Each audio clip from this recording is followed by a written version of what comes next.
Get outside and do something. What's up, everybody?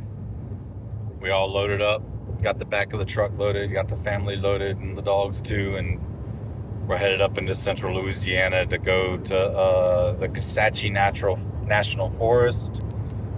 Say hey. Hello. Hi. Hi. And then, oh, well, we're already down a kid, but we always lose at least one kid, so it's not camping if somebody doesn't die. I was just hoping he'd wait till we get in the woods.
Campfire coffee. Campfire coffee requires patience and it takes a little time. This old percolator, I've had it for quite a while. It's not fancy, it's not expensive, it always does the job. For breakfast we got bacon, and get ready for this, Dutch oven cinnamon rolls. Yummy.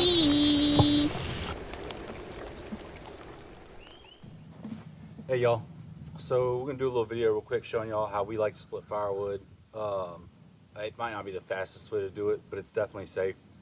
When you're out in the woods and you're bushcrafting, especially if you're in a survival situation, you definitely don't want to do anything that risks a major injury, because if you get majorly injured, either ends your trip real short or you don't have access to the first aid that you need. So you want to take everything into consideration when you're doing it. This is Chase. He's my premier firewood splitter. He pretty much takes care of all the firewood needs at camp, and we've come up with a way. I've shown him how to do it safely, and he can handle it. Now the issue is you never really, this is a little hatchet. If you have an axe though, you see people all the time going, swinging at something, and there's always the chance that you miss and you take something sharp to the hinge or to your toe or anything like that. And granted, if you're an experienced wood chopper, the chances of that happening are low, but they're never zero. So we always just take our little camp hammer, which we just improvised this weekend. We had a broken handle, so we made one out of some, I think this is some hickory or something, I'm not sure.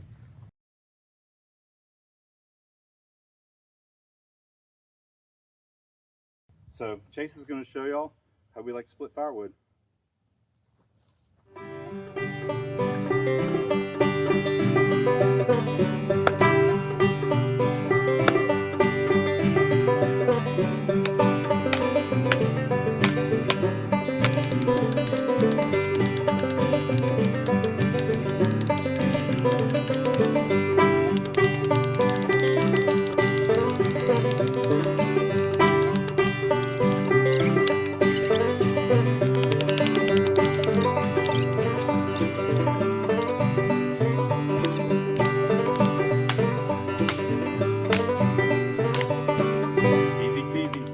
To it. No harm, no foul, no risk, all the reward. Peace out. What's up, everybody? We over here cooking on the campfire.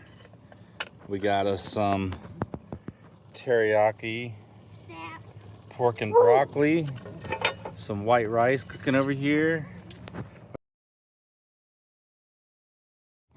What's up, everybody? This is what it's all about, camping eating good food and having fun and chopping wood. Chopping wood.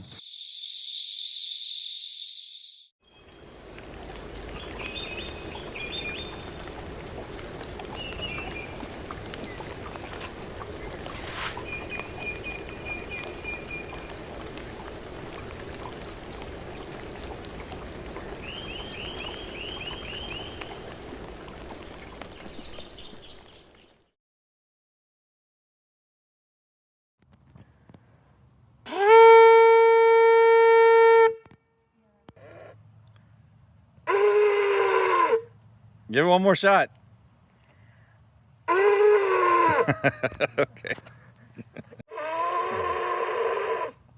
It's like Wait, give it one more time. from everyone's spit.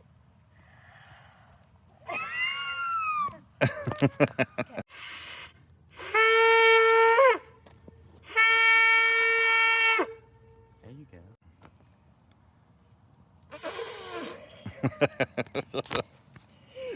Let's try again. I'm not gonna be able to do it. I'm not gonna be able to do it at all. We could. We don't want. Hang on.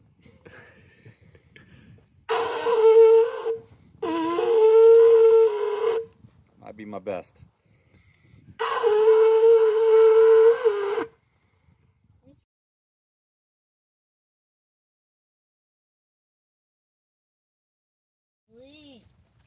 Rain delay. We high and dry in this tent though. We got one reading. Wait, rain delay. We got one learning a cross stitch. We got one that's bored driving us crazy. And then we got 3 are napping. I hope this rain stops soon because I got 2 chickens to roast tonight and it's gonna take 67 hours. 6, 7. 6, 7.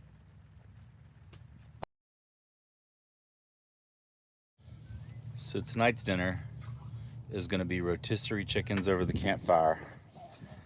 I made this rotisserie stick here. I got a handle on it so I can turn it. It's long enough to go across my fire. Got my trusty tripod here. If y'all are curious, I've got this little tripod tool. Bought it off Amazon, it was like 20 bucks. It might be my favorite camp purchase that I've ever made. But this stick is gonna go across here just like this. And that way I can sit here and turn it as it goes.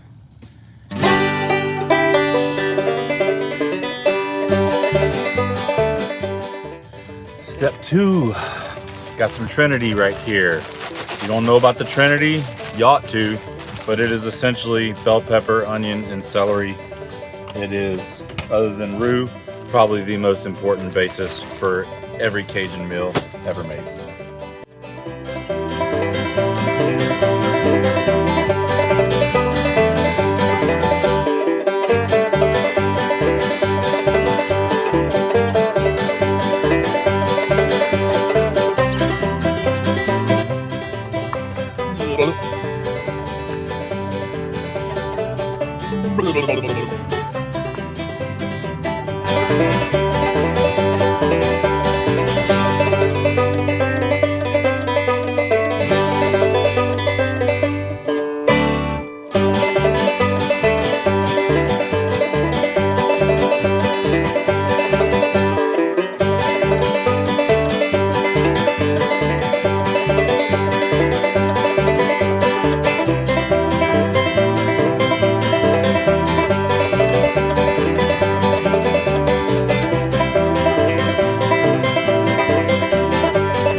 Wait, Chase, Miss B's stop. probably gonna get food first. She's... Oh man, look at that. All right, y'all. All right, got it. I'm first. Can you see my face? Yeah. Dude. It's time to go. I gotta eat. Hope y'all enjoyed the cooking.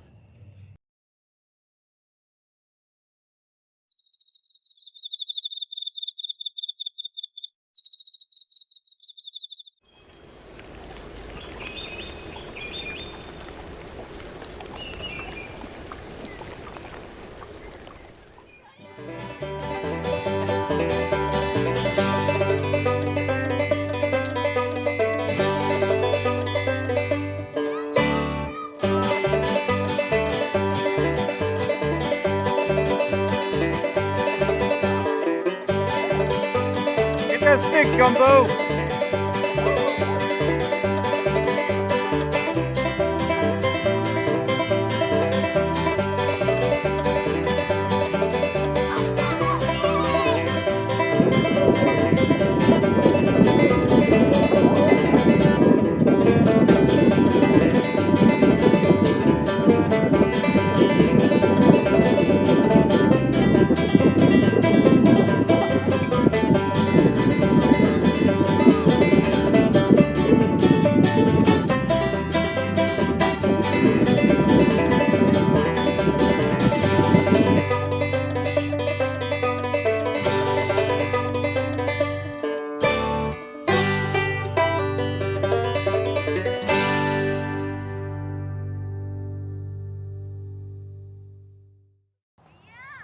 Okay friends, so tonight we're making campfire gumbo. What I have here is 2 chicken carcasses that are left over from the chickens I rotisserie on the campfire last night. And we're gonna boil these down and make a chicken broth. We're not worried about all that meat on them because after they get done boiling, then we're gonna just go in and pick all the meat off, and there's a little bit of Trinity and green beans and onions left in this, and celery, and all that's going to do is just give us more flavor. And these chicken carcasses are really smoky, and I Cajun injected it, so they got all that flavor, and we're essentially just going to harvest this flavor out. So we're going to soak this in some water, and then this is about to go on the campfire. Let's get a little more water in there. Where you put water in that bowl, I would have covered it and put all around. Oh, I didn't do it. I didn't have enough.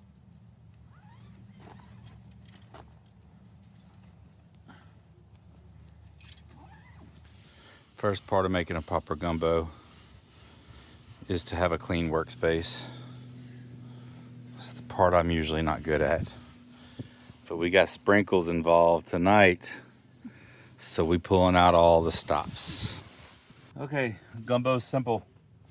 People act like it's witchcraft, but there ain't a whole lot to it. You got your sausage, andouille's best. Don't have to be andouille, but it ought to be. You got your Cajun seasoning, mine's homemade.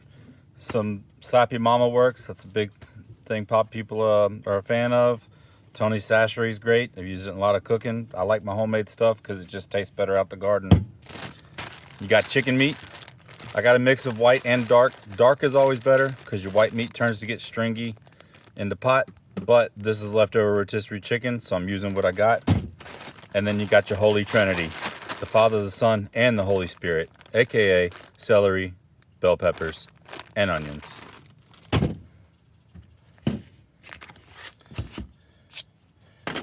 So when I cook my sausage, I don't like big chunks of sausage in my gumbo. Some people do like it. It's a personal preference thing. There's not a right or wrong way. But I always take my sausage, slice it down the length, like so.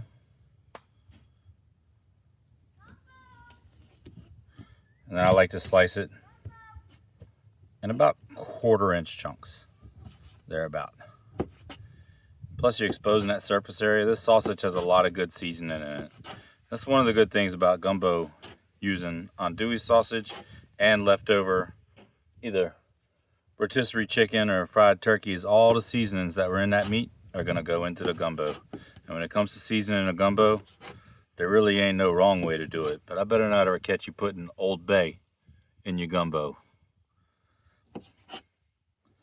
All that orange bit, if you can see that, in between the fat and the pork there, is seasonings. The difference between a regular smoked sausage and an andouille is andouille, if you can see it, it's got them big old chunks of pork in it.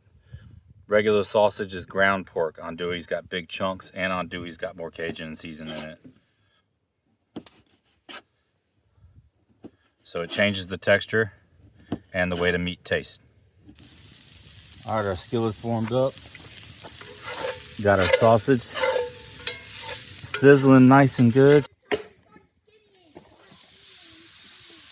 The chicken's already cooked.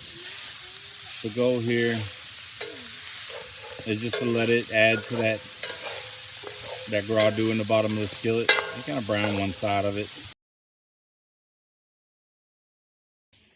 What are you making over here, Amelia? I might make a fire pit and put some hot coals in it. Oh yeah? Yeah. You a mess, girl. We definitely got to run y'all to the shower house tonight. I got dirt inside my toes. You got dirt and see. Too bad you don't like water skiing. Ain't nothing cleans your toenails out better than water skiing. I don't like water skiing because I always feel like I'm gonna fall out. Well, that's part of the fun. Is that a happy face on the side of your leg in white paint? Yeah.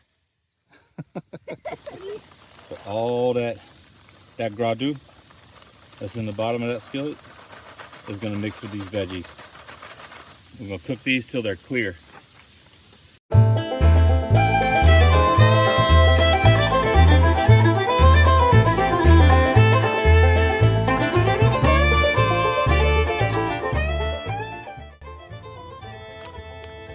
So now it's time for the roux. For my oil for roux, I'm using some bacon grease plus the drippings left in this pan. I hate a greasy roux, and a lot of people make a greasy roux. In my opinion, using too much oil to cook your roux, if your roux look like soup while you're cooking it, it's because you don't know how to ride the bike. You still need training wheels. People go for a 1-to-1 ratio between oil and flour. I go for a little less than that. I usually try and do maybe 3/4 cup of oil to 1 cup of flour, thereabouts. But out here on this one, I'm just feeling it. So we'll see what I end up with. My fire's probably gonna be a little hot. I'm gonna have to raise my skillet up some.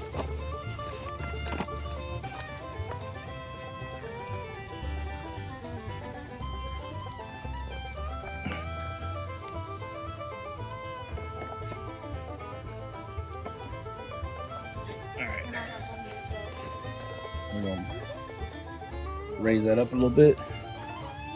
Here, I'll cook it. Here,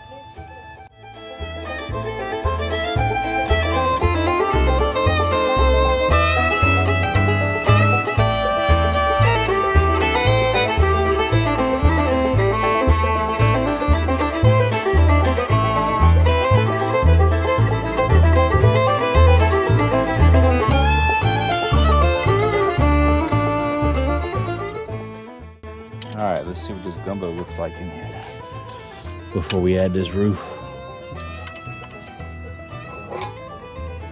Oh, that is beautiful. And I ain't even added the roux yet.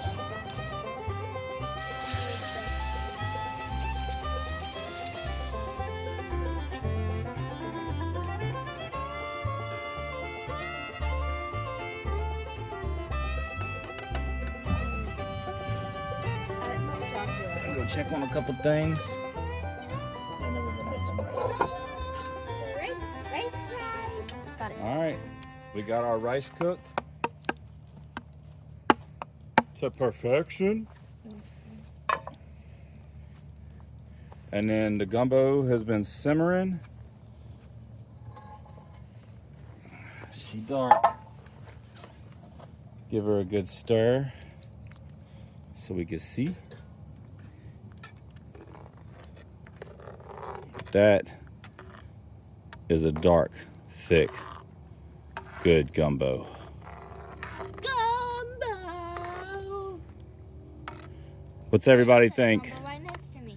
It's good. Everybody say, Stop making videos and let us eat, Dad.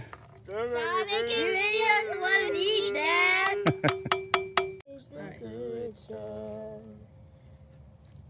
Oh yeah, let's go. Food. What are y'all doing? They're singing. We're getting antsy. There's monkeys in the background. Yeehaw!